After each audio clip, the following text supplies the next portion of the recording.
Okey, sebelum ni awak dah belajar tentang kelas makanan, kan? Ada 7 kelas makanan utama dalam makanan kita yang kita ambil. Kemudian awak dah belajar apa maksud gizi seimbang. Awak dah belajar macam mana nak buat menu yang mempunyai gizi yang seimbang. Okey, untuk subtopik yang 3.3 ni kita akan belajar tentang sistem pencernaan manusia. Okey, maksudnya bila awak makan, okey, apa yang berlaku kepada makanan yang awak makan tu. Jadi hari ni kita akan belajar macam mana makanan tu ditukar kepada nutrien yang badan kita serap untuk badan kita gunakan lah untuk pertumbuhan badan kita, untuk kesihatan badan kita, kan. Okay, jadi yang pertama sekali awak kena tahu apa maksud sistem pencernaan.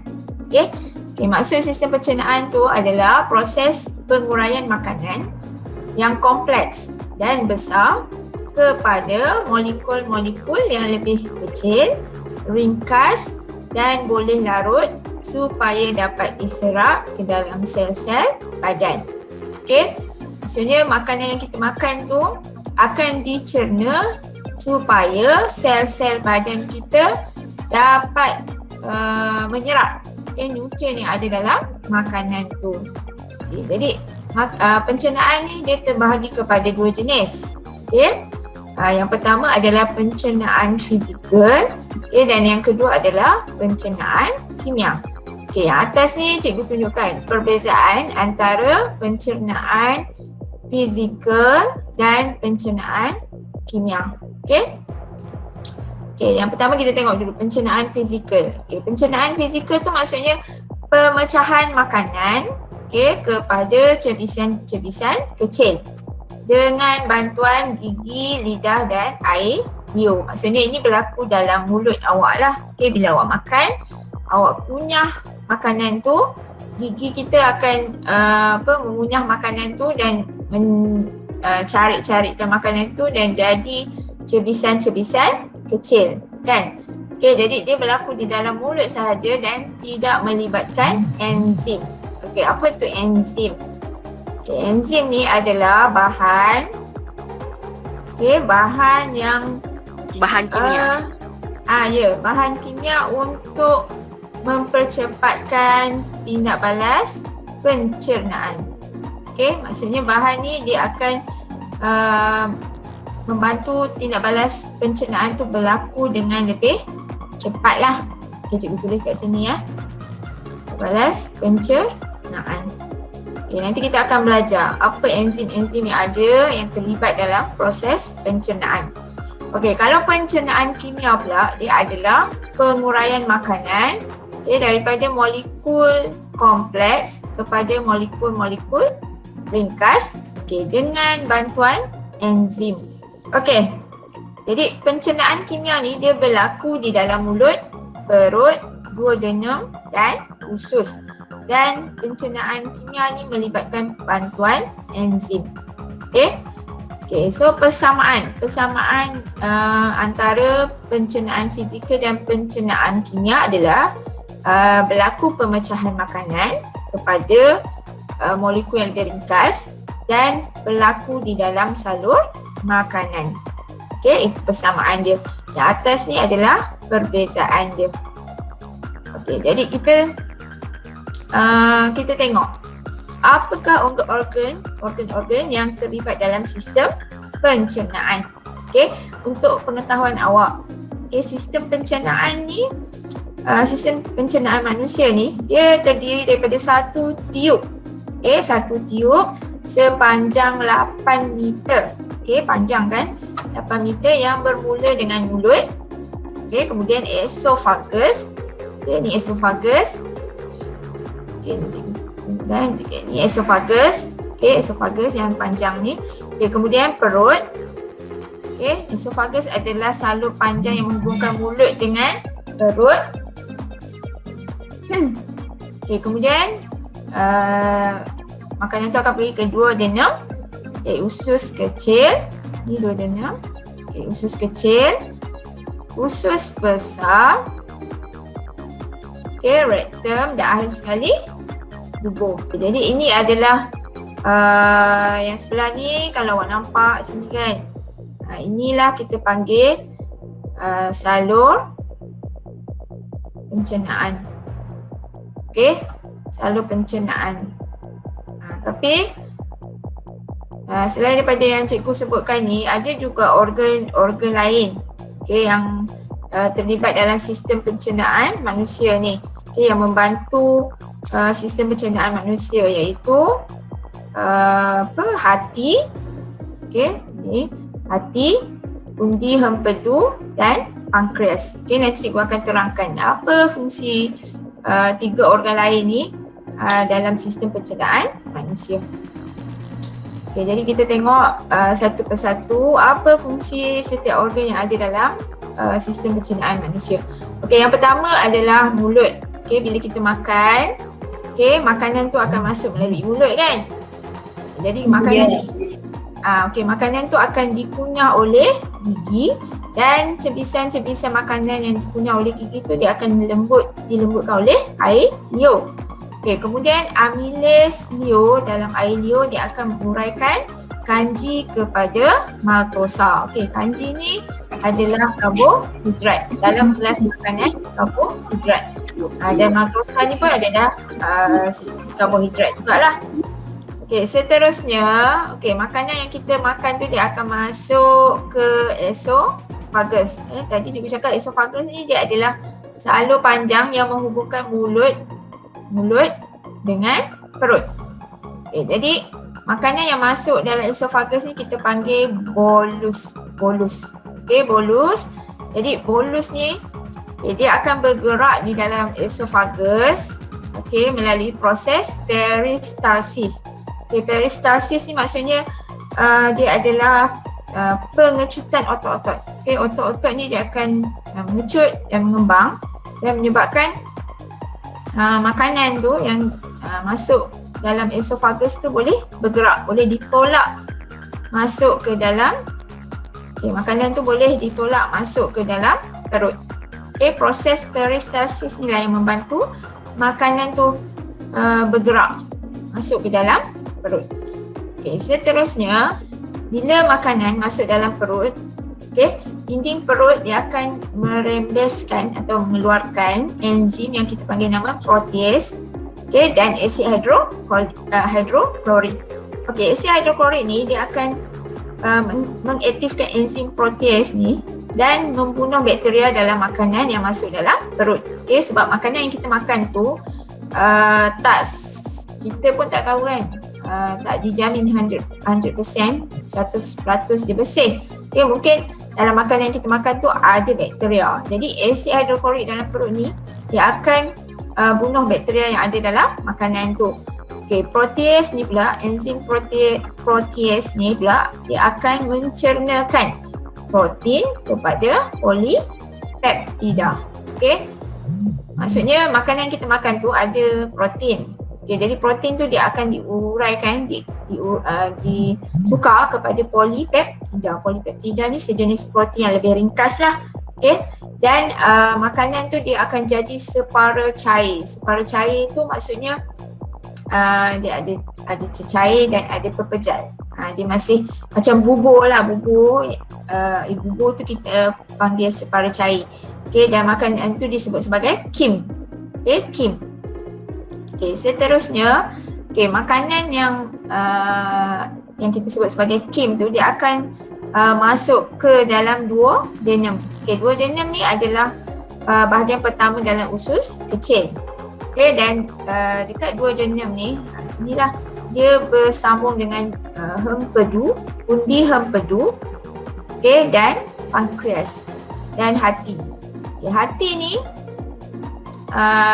hati dia akan menghasilkan jus hempedu, dan pundi hempedu ni dia simpan jus hempedu dalam pundi yang dihasilkan oleh hati. Apa fungsi jus hempedu? Jus hempedu tu dia tukar mengemulsi ni, maksudnya dia jadikan lemak, lemak yang ada dalam makanan tu kepada titisan-titisan kecil. Maksudnya lemak tu dia dalam pepejal kan, dalam bentuk pepejal dia akan tukar kepada titisan-titisan kecil, jadi lebih kecil lah saiz dia, dan meneutralkan asid dalam kim.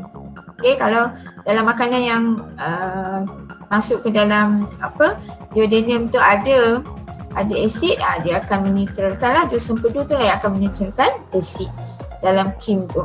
Okay, kemudian pankreas pula, pankreas dia akan menghasilkan jus pankreas. Okay, jus pankreas tu dia ada enzim, namanya amylase, protease dan lipase. Apa fungsi amylase? Amylase ni dia mencernakan kanji menjadi maltosa.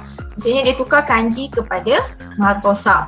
Protease ni pula dia menukar polipeptida kepada dipeptida. Kalau awak ingat balik, polipeptida ini daripada protein. Tadi dekat dalam perut protein ditukar kepada polipeptida kan. Kemudian dalam duodenum ni pula polipeptida ditukar kepada dipeptida. Lipase pula dia akan mencernakan lemak menjadi asid, lemak dan gliserol. Dan seterusnya asid, lemak dan gliserol ni lah yang akan diserap oleh sel-sel badan untuk menjalankan fungsi dia lah. Selepas makanan tu masuk dalam duodenum, dia akan masuk dalam usus kecil. Usus kecil ni lah yang yang selirat ni, cuba tunjukkan ni. Ni. Dia akan masuk dalam usus kecil. Dalam usus kecil, enzim maltase, protease dan lipase akan dirembeskan ataupun dikeluarkan. Enzim maltase ni dia akan mencernakan maltosa menjadi glukosa. Maksudnya dia tukar maltosa menjadi glukosa. Glukosa ni adalah unit asas karbohidrat. Unit paling kecil lah karbohidrat. Glukosa ni lah yang akan ditukar kepada tenaga supaya badan kita boleh melakukan proses-proses hidup lah. Maksudnya daripada tadi karbohidrat, kemudian tukar kepada kanji dan kepada maltosa, dan akhir sekali maltosa tu dia akan tukar kepada glukosa. Dan seterusnya glukosa ni lah yang akan ditukar kepada tenaga untuk badan kita gunakan dalam proses hidup kita. Protease ni pula, protease dia akan mencernakan dipeptida menjadi asid amino. Asid amino ni pula adalah unit asas bagi protein. Unit asas bagi protein. Maksudnya yang paling ringkas, protein, dalam protein adalah asid amino. Jadi asid amino lah yang akan diserap oleh badan kita, oleh sel-sel badan kita, dan untuk menjalankan fungsi dia, untuk pembaikan penumbuhan sel baru dan sebagainya lah kan. Awak ada belajar kan apa fungsi protein kan dalam badan kita sebelum ni. Yang ketiga, enzim yang ketiga adalah lipase. Lipase ni yang mencernakan ataupun menukarkan lemak menjadi asid lemak dan gliserol, dan seterusnya asid lemak dan gliserol ni lah yang ditukar ke yang akan diserap oleh sel badan untuk menjalankan fungsinya. Seterusnya, selepas usus kecil, makanan yang tidak dicerna, maksudnya makanan yang tidak ditukar kepada nutrien tu, dia akan masuk ke dalam usus besar. Ni usus besar. Nampak ni, ini usus besar. Usus besar ni pula, dalam usus besar ni pula proses penyerapan semula air berlaku. Maksudnya kalau ada air lagi dalam makanan yang tak dicernakan tu, dia akan diseraplah dalam usus besar.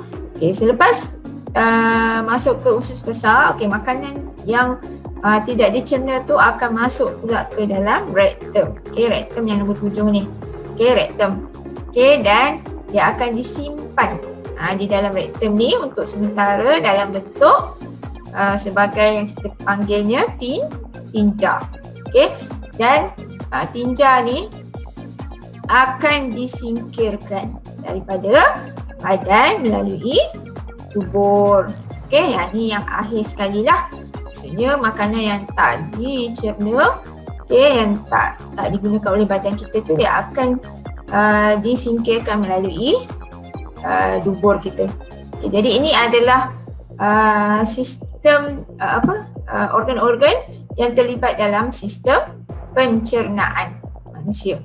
Okey. Jadi ada 8 organ yang terlibat. Lebih daripada 8 campur 3 lagi organ, iaitu hati, undi empedu dan pankreas. Jadi 11 organ yang terlibat. Okey. Seterusnya, kita tengok apa enzim-enzim pencernaan dalam sistem pencernaan kita dan tindakannya. Ni ulang balik lah, tadi cikgu ada terangkan tapi ni cikgu buat sebagai ringkasan untuk awak boleh lebih nampak lagi kan. Yang pertama tadi, enzim yang pertama adalah amylase. Amylase ni dia ada dalam dirembeskan oleh kelenjar leo dan pankreas, dan fungsi dia tukar kanji kepada maltosa. Kanji ni adalah karbohidrat lah, sejenis karbohidrat. Maksudnya bila awak makan, makanan yang awak makan tu ada karbohidrat dalam bentuk kanji. Kanji tu dia akan tukar kepada maltosa. Enzim yang kedua adalah maltase. Maltase ni dia dirembeskan oleh usus kecil. Dan dia menukar maltosa kepada glukosa. Dan glukosa ni adalah unit asas karbohidrat. Unit asas karbohidrat. Maksudnya glukosa ni lah karbohidrat. Glukosa ni lah yang akan ditukar kepada tenaga. Dan tenaga tu kita akan guna untuk melakukan proses hidup kita lah. Contohnya kita nak bernafas, semua guna tenaga. Jadi glukosa ni lah yang akan ditukar kepada tenaga. Yang ketiga adalah enzim protease. Enzim protease. Enzim ni dirembeskan oleh perut dan fungsi dia adalah menukar protein kepada polipeptida. Protein kepada polipeptida. Kemudian protease, enzim protease juga, tapi yang dirembeskan oleh pankreas. Akan tukar polipeptida kepada dipeptida. Polipeptida, dipeptida ni adalah protein lah yang lebih ringkas. Kemudian dipeptida tu pula akan ditukar kepada asid amino oleh protease juga, yang dirembeskan oleh usus kecil. Dan asid amino ni adalah unit asas bagi protein. Unit asas bagi protein. Maksudnya unit yang paling ringkas bagi protein adalah asid amino. Dan asid amino lah yang diserap oleh sel-sel badan kita untuk melakukan fungsi dia. Yang keenam, yang seterusnya adalah lipase. Lipase, enzim lipase, ini fungsi dia menukar lemak kepada asid lemak dan gliserol. Dan enzim lipase ni dirembeskan oleh pankreas dan usus kecil. Jadi kalau awak tengok kesimpulannya, dekat pankreas, dekat pankreas ada tiga enzim yang dikeluarkan di pankreas, yang dirembeskan oleh pankreas, iaitu amylase, protease dan lipase. Dekat usus kecil pula ada 2 enzim yang dirembeskan, iaitu maltase dan protease. Dekat perut ada 1, iaitu protease. Jadi yang paling banyak mengeluarkan enzim adalah pankreas kan. Jadi betapa pentingnya pankreas tu kepada kita. Dalam sistem pencernaan ni, pankreas ni sangat penting. Sebab pankreas ni lah yang berfungsi untuk merembeskan enzim, enzim pencernaan. Jadi ni adalah cikgu harap awak faham apa yang cikgu terangkan, dan awak akan ingatlah apa organ-organ yang ada dalam salur pencernaan dan apa enzim yang terlibat dalam sistem pencernaan manusia. Kelas seterusnya kita akan sambung subtopik yang seterusnya, iaitu 3.4.